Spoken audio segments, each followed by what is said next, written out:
Hello students, welcome to the PNT coaching classes learn easily and smartly. तो आज हम देखने वाले हैं difference between compound and the mixture. तो चलिए देखते हैं कंपाउंड एंड मिक्सचर में क्या डिफरेंस है। वन बाय वन देखते हैं 8 difference. The very first difference is दो या दो से ज्यादा एलिमेंट्स को जब कंबाइन किया जाता है केमिकली, उसको हम बोलते हैं कंपाउंड। ओके, लेकिन अगर मिक्सचर की बात करें तो इसमें दो या दो से ज्यादा जब एलिमेंट्स को मिलाया जाता है और वो भी किसी भी रेशियो में मिलाया जाता है एंड बट आपको ये याद रखना होता है कि यहाँ पे जो आप एलिमेंट्स को कंबाइन कर रहे हैं वो केमिकली कंबाइन नहीं होते हैं। इसका मतलब वो आपस में एलिमेंट्स जो है वो केमिकली रिएक्शन नहीं करते हैं। ओके स्टूडेंट्स, तो उसको हम बोलते हैं मिक्सचर। सेकेंड डिफरेंस है जो कंपाउंड्स है, कंपाउंड्स में जो एलिमेंट्स लिए जाते हैं वो एक फिक्स रेशियो में मिलाए जाते हैं। लेकिन मिक्सचर की बात करें, अगर मिक्सचर में जो आप कंपोनेंट ले रहे हैं उनको फिक्स रेशियो में मिलाने की जरूरत नहीं होती है। इट डिपेंड्स कि आप चाहें तो फिक्स रेशियो में ले भी सकते हैं एंड नहीं भी ले सकते हैं। बट जनरली अगर मैं बात करूं मिक्सचर की, तो वहां पे जो एलिमेंट्स लिए जाते हैं, कंपोनेंट्स लिए जाते हैं, उनको फिक्स रेशियो में नहीं मिलाया जाता है। ओके, थर्ड डिफरेंस है जो कंपाउंड्स होते हैं स्टूडेंट्स, वो एग्जैक्टली हमेशा क्या होते हैं, होमोजीनियस होते हैं, यानी कि एक टाइप से वो डिस्ट्रीब्यूट होते हैं उस पूरे कंपाउंड के अंदर। ओके, एक जैसे का मतलब होता है यूनिफॉर्मली होते हैं। ओके, जो भी उसकी कंपोजिशन है।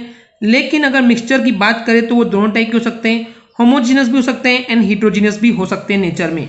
अगर आपको पता नहीं है स्टूडेंट्स कि homogeneous mixture and heterogeneous mixture क्या होते हैं, तो आप हमारी वीडियो देख सकते हैं जहां हमने आपको एक्सप्लेन किए थे। ओके, नेक्स्ट डिफरेंस है कंपाउंड जो होता है जिन कंपोनेंट से मिलकर बना होता है।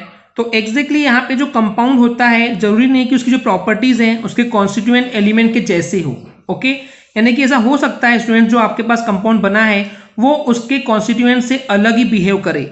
यानी कि ये बोल सकते हो आप इस तरीके से कि जो उसके कॉन्स्टिट्यूएंट है या फिर जो कंपोनेंट है वो अपनी आइडेंटिटी खो देते हैं, प्रॉपर्टी खो देते हैं एंड जो कंपाउंड नया बनता है उसकी प्रॉपर्टीज कुछ और ही होती है। ओके, लेकिन अगर मिक्सचर की बात करें तो मिक्सचर जिन कंपोनेंट से मिलकर बना होता है उनकी प्रॉपर्टीज जो है वो रिटेन रहती है, यानी कि एग्जिस्ट रहती है, वो अपनी प्रॉपर्टीज को खोता नहीं। यानी कि आप ये बोल सकते हैं कि मिक्सचर जिन कंपोनेंट्स को मिलकर बनाया गया है तो उन कंपोनेंट्स की प्रॉपर्टी, उनकी खासियतें, जो भी गुण हैं, वो सारी प्रॉपर्टीज उस मिक्सचर के अंदर भी आपको देखने को मिलती है।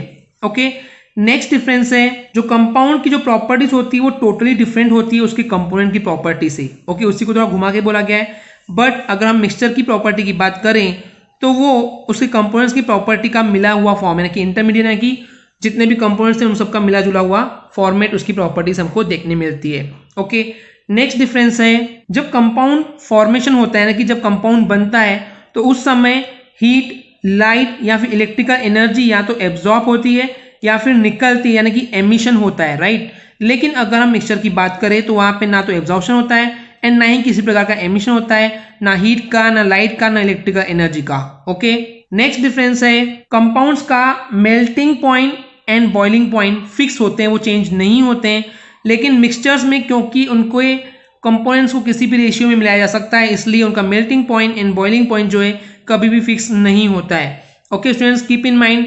And the last difference is compounds के जो कंपोनेंट्स हैं उनको किसी भी फिजिकल मेथड से सेपरेट यानी कि अलग अलग नहीं किया जा सकता है। लेकिन अगर मिक्सचर की बात करें तो मिक्सचर के जो कंपोनेंट्स हैं उनको इजीली सेपरेट कर सकते हैं by using the physical method, जो कि हमने पिछले वीडियो में आपको दिखाए थे। ओके स्टूडेंट्स, आई होप आपको क्लियर हो गया होगा।